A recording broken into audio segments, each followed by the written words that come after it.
Hello everyone, welcome to my YouTube channel. आज की date 26 अगस्त 2024। आज आज कृष्ण जन्माष्टमी है।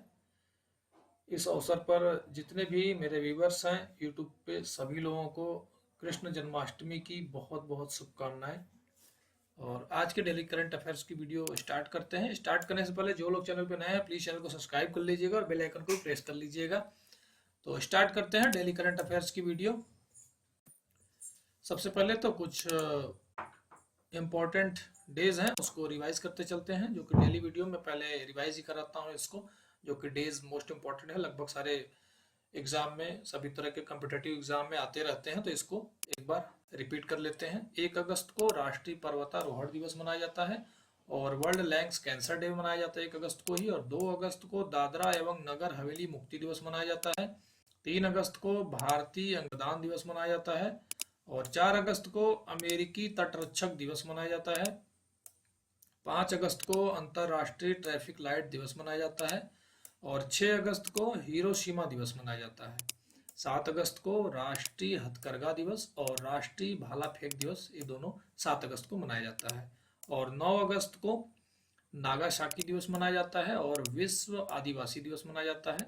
और 10 अगस्त को विश्व शेर दिवस और विश्व जैव ईंधन दिवस भी 10 अगस्त को ही मनाया जाता है।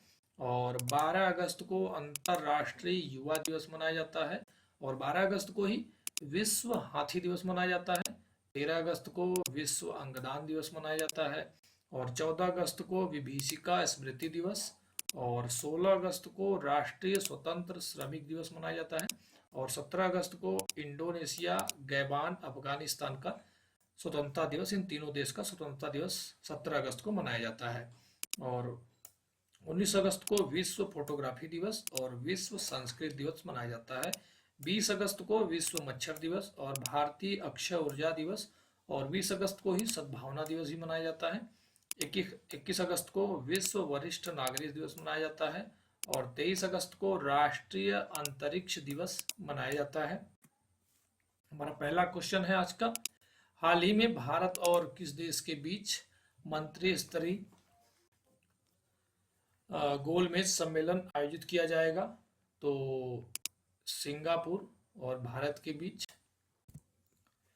हाल ही में सेबी ने किसे 5 साल के लिए पूंजी बाजार में प्रतिबंधित कर दिया है? तो अनिल अंबानी को सेबी ने 5 साल के लिए इनको बाजार से प्रतिबंधित कर दिया है। बाजार नियामक में अनिल अंबानी और अन्य को शेयर बाजार में 5 साल के लिए प्रतिबंधित कर दिया। ये सभी लोग सूचीबद्ध कंपनी में मुख्य पद पर भी नहीं रह पाएंगे। अनिल अंबानी पर 25 करोड़ का जुर्माना भी लगा है, सेबी ने लगाया। बाकी भी कंपनियां हैं लेकिन अनिल अंबानी पर टोटल 25 करोड़ का जुर्माना लगा है। हाल ही में डीजीसीए ने किस एयरलाइंस पर 90 लाख का जुर्माना लगाया है? तो डीजीसीए ने लगाया है एयर इंडिया पर सिविल एविएशन रेगुलेटर डीजीसीए ने 90 लाख रुपए का जुर्माना लगा। रेगुलेटर ने यह जुर्माना एयरलाइंस द्वारा नॉन क्वालिफाइड क्रू मेंबर्स के द्वारा फ्लाइट्स को उड़ाने की वजह से लगाया है। टोटल 90 लाख का जुर्माना है। हाल ही में शिक्षा मंत्रालय ने किसके साथ मिलकर ई पत्रिका सपनों की उड़ान लॉन्च की है? तो एनसीईआरटी के साथ मिलकर ई पत्रिका सपनों की उड़ान को लॉन्च किया है। हाल ही में किस देश में राइट टू डिस्कनेक्ट कानून लागू होने वाला है?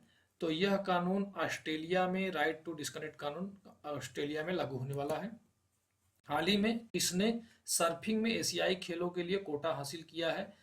तो अपना देश भारत ने सर्फिंग में एशियाई खेलों के लिए कोटा हासिल किया है इन्होंने। और हाल ही में आर श्रीधर किस देश की टीम के सहायक कोच नियुक्त हुए हैं? तो यह अफगानिस्तान टीम के सहायक कोच अभी नियुक्त हुए हैं।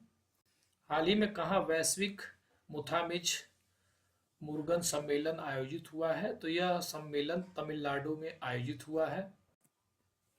हाल ही में प्रधानमंत्री मोदी ने किस देश को भीष्म क्यूब्स भेंट किए हैं? तो यूक्रेन को प्रधानमंत्री मोदी ने भेंट किए हैं। पीएम मोदी ने यूक्रेन सरकार को 4 भीष्म क्यूब भेंट किए हैं। इस भीष्म क्यूब का, जिनका पूरा नाम भारत स्वास्थ्य सहयोग हित और मैत्री पहल है, भारत की चिकित्सा सहायता और सहयोग की भावना को दर्शाते हैं। ये क्यूब्स विशेष रूप से आपातकालीन चिकित्सा स्थितियों में उपयोग के लिए डिजाइन किए गए हैं और इनमें सभी आवश्यक चिकित्सा उपकरण और दवाइयां भी इसमें शामिल हैं। हाल ही में किस कंपनी के संस्थापक और सीईओ पावेल द्रोव को गिरफ्तार किया गया? तो टेलीग्राम के संस्थापक हैं, इनको अभी गिरफ्तार किया गया है। हाल ही में दक्षिण अफ्रीका का पहला आदिवासी पुस्तकालय कानू कहाँ खुलेगा? तो यह पुस्तकालय कर्नाटक में खुलेगा। दक्षिण भारत की पहली आदिवासी लाइब्रेरी कानू का उद्घाटन चामराजनगर में जिले के बीआर हिल्स में किया गया है। सोलिगा भाषा में कानू का मतलब सदाबहार जंगल होता है। यह पहला दक्षिण भारतीय आदिवासी ज्ञान केंद्र होगा। हाल ही में किस देश के विदेश मंत्री संयुक्त आयोग की बैठक के लिए भारत आए हैं? तो यह ब्राजील के विदेश मंत्री अभी भारत आए हैं संयुक्त बैठक के लिए। और हाल ही में कौन आईटीबीपी के अतिरिक्त महानिदेशक नियुक्त हुए हैं? तो संजीव रैना, इनको अभी आईटीबीपी का निदेशक नियुक्त किया गया है। हाल ही कहाँ विश्व का सबसे बड़ा हीरा मिला है? तो यह बोत्सवाना को अभी ये हीरा मिला है उनको। हाल ही में राष्ट्रीय नेत्रदान पखवाड़ा कब से शुरू हुआ है? तो यह 25 अगस्त से शुरू हुआ है। हाल ही में यूनिफाइड पेंशन स्कीम को लागू करने वाला पहला राज्य कौन सा है? तो यह पेंशन स्कीम लागू करने वाला पहला राज्य महाराष्ट्र है।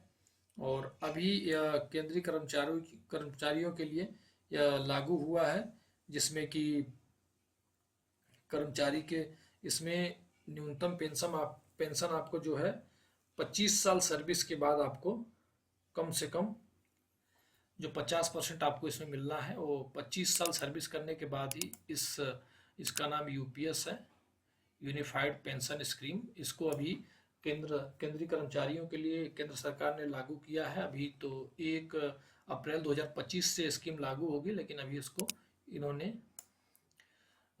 जस्ट जजमेंट दिया है इसका।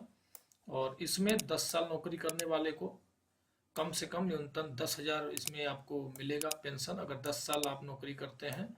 और इसमें 25 साल नौकरी करने वाले को 50% आपका बेसिक का इसमें 50% पेंशन मिलेगी। हाल ही में भारत सरकार ने ग्रीन अमोनिया निर्यात के लिए पहला समझौता किसके साथ किया है? तो जापान के साथ अभी